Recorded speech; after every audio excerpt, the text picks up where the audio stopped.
Jumat malam, Kapolresta Bogor Kota Kombes Polisi Susatyo Purnomo Condro bersama jajarannya memasuki satu demi satu kafe dan resto di Kota Bogor yang kerap dikunjungi oleh kalangan anak muda untuk melakukan sosialisasi terkait penerapan protokol kesehatan.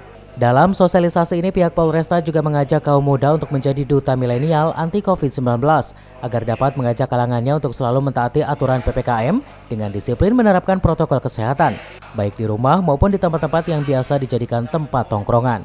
Menurut Kapolresta, kasus penyebaran COVID-19 di Kota Bogor pasca Lebaran mengalami peningkatan meskipun masih dapat dikendalikan. Karena itu, sosialisasi protokol kesehatan yang dilakukan pihaknya diharapkan mampu merubah pola perilaku masyarakat, termasuk dalam menjaga protokol kesehatan secara benar.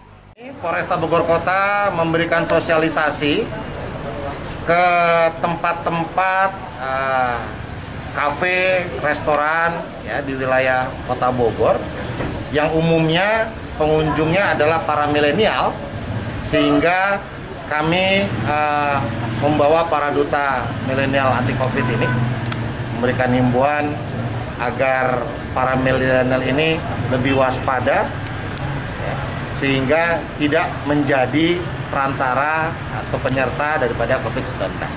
Selain melibatkan kaum milenial, fungsi polisi RW juga terus ditingkatkan di setiap wilayahnya. Dari Kota Bogor, Herman Bons melaporkan.